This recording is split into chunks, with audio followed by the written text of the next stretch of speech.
Welcome to Port St. Lucie, Florida. This is Professor Tefero for the Belt and Road Research Guide course. This is lesson number one. And in lesson number one, we're going to generally go over what is the Belt and Road for those who are not familiar with it. Generally speaking, the Belt and Road Initiative is a very grand project that has been initiated by Beijing in 2013 under the auspices of Xi Jinping. It will attempt 3 different trade routes in 3 different sections of the world, all at the same time, and it will try to decrease the market shares of their competitions in the world, basically the United States, Japan, and India, and increase the market shares of Chinese companies in those sectors. So let's examine the 3 sectors that the Belt and Road Initiative is planning.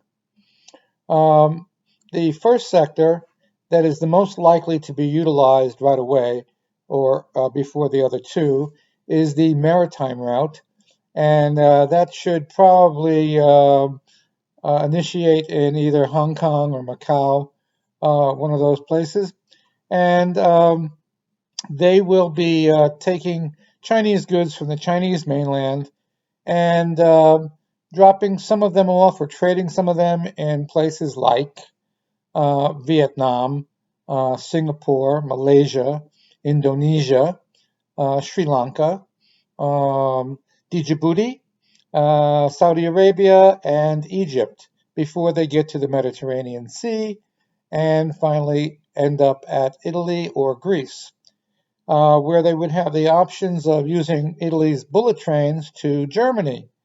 We know that the Chinese traders would be very interested in getting German luxury cars. So that's one of the routes, the maritime route. The second route that we're going to look at in more detail as lessons progress is the Southern Overland Route. And the Southern Overland Route is about a couple of thousand miles.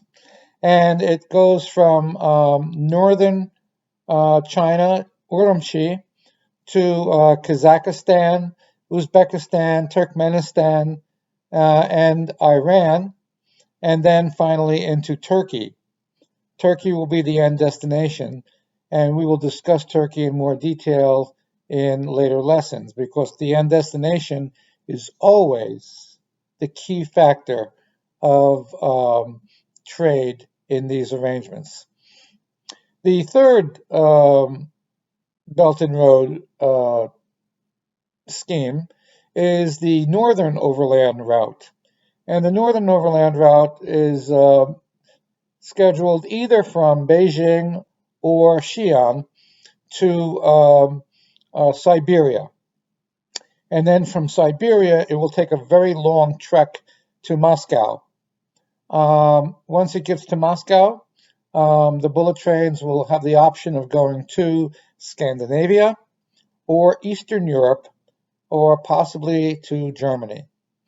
So those are the 3 basic elements of the Belt and Road.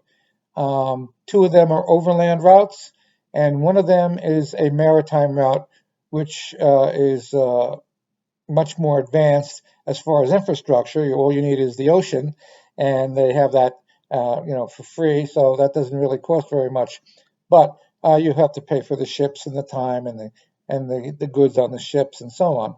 But the maritime route will definitely be the first route that will be utilized by China in the Belt and Road.